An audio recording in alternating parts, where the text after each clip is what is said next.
आम आदमी पार्टी के नेता और विधायक अनिल झा हमारे साथ मौजूद हैं। अनिल जी, नवरात्र की शुरुआत, लेकिन उससे पहले ही लगातार विवाद कि नवरात्रों में मांस और मीट की दुकानें बंद होनी चाहिए।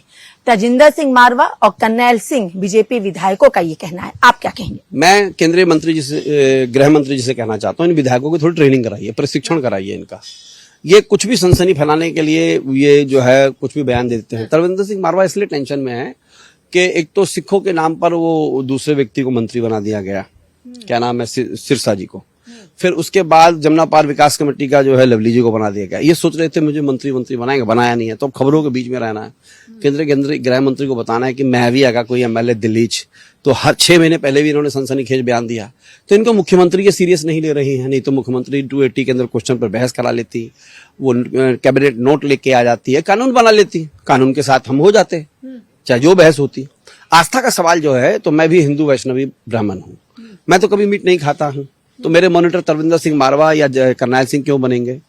और उनकी आस्था का क्या करेंगे जो मिथिला के अंदर मैथिल ब्राह्मण जो 9वीं वाले दिन जो है बलि प्रथा करते हैं, बंगाल के अंदर जो बलि प्रथा होती है, असम के अंदर जो होती है, उड़ीसा में जो होती है, राजस्थान में आदिवासी क्षेत्रों में जो आदिवासी लोग अपनी परंपरा को निभाने के लिए जो बलि प्रदान करते हैं, उनकी आस्था का क्या होगा? आस्था खाली इनकी है।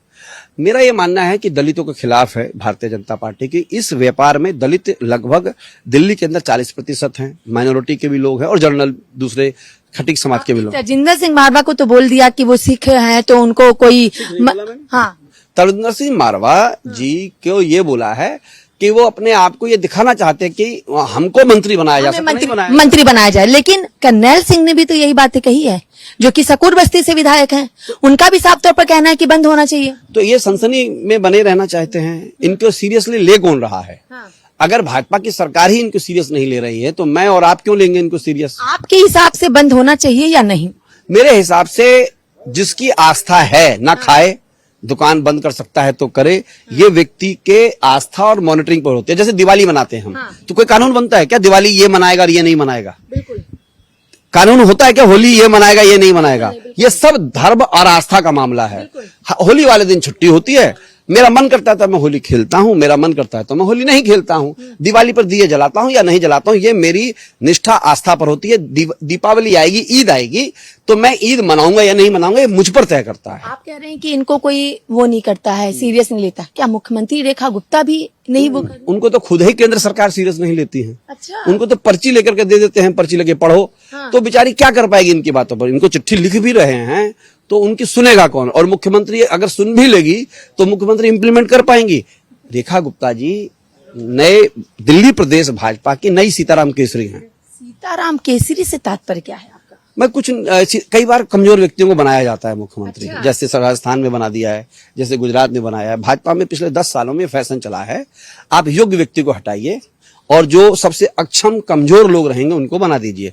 इसलिए ये है भाजपा के नए सीताराम केसरी।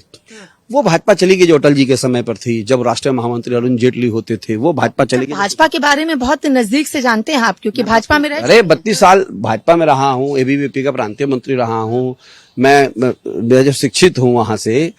लेकिन मैंने देखा जब ये आज नितिन गडकरी की ही ऐसी तेजी फेरने में लगे हुए हैं, उनके खिलाफ झूठे बयान देते हैं, उनके बेटे के बारे में झूठी जो चीजें फैलाने की कोशिश करते हैं। क्यों? क्योंकि नितिन गडकरी सबसे इनके यहाँ पर प्रधानमंत्री से ज्यादा लोकप्रिय व्यक्ति है। हाँ। देखिए, फेमस होना और लोकप्रिय होने में अंतर होता है। हाँ। तो नितिन गडकरी जी इस देश के सर्वाधिक जनप्रिय नेता हैं भाजपा के। हाँ। भाजपा के, जिसका सम्मान देश के अन्य लोग भी राजनीतिक दलों में करते हैं। जब उनको पार्लियामेंट्री बोर्ड से हटा देते हैं ये लोग, जब उनको किसी नीति निर्धारण समिति में नहीं रखते हैं लोग, जब उनको जो है शिपिंग मिनिस्ट्री से हटा देते हैं, जो सबसे जबरदस्त परफॉर्मिंग लीडर है इनका एक भाजपा का, ये उसके पीछे पड़ गए। तो यानी कि यहाँ पर कद्र योग्य व्यक्तियों की नहीं है। यहाँ पर ये एक वो राजस्थान का आया है, किसको हटा करके लाया है? वसुंधरा राजे को। गुजरात वाले को लाए हैं, किसको हटा करके लाए? आनंदीबेन पटेल और दूसरे जो पहले वाले जो सीएम थे उनको हटा करके। काशीराम राणा को खत्म कर दिया इन लोगों ने। हरेन पंड्या का हत्या हुई वहां पर। ये सब ज्वलंत मुद्दे हैं। ये क्यों मुद्दे नहीं आने चाहिए समाज में? इसलिए इन लोगों ने पिछले 10 सालों में इनको डर लगता है कोई ताकतवर लीडरशिप नहीं खड़े हो जाए। शिवराज सिंह चौहान का क्या कसूर था? एक ओबीसी नेता थे जो सर्वाधिक लोकप्रिय नेता मध्य प्रदेश के थे, प्लानिंग करके आपने धकेल दिया उनको वहां से। तो इसलिए मैं भाजपा में जो 32 वर्ष रहा, तो इसलिए तो मैं अंदर से इनको जानता हूं। देख लीजिए 90% मंत्री जो पहली बार जीते हैं वही मुख्यमंत्री या मंत्री बने हुए हैं। एक्सपीरियंस लोगों को हटा दिया गया। इनके यहाँ सबसे एक्सपीरियंस्ड बंदा अरविंदर सिंह लवली है, जिसको बहुत जबरदस्त नॉलेज है। राजकुमार चौहान है, जिन्हें जबरदस्त नॉलेज है सरकार चलाने की। नहीं उनको पागल बना के ले गए और एक तरफ धकेल दिया।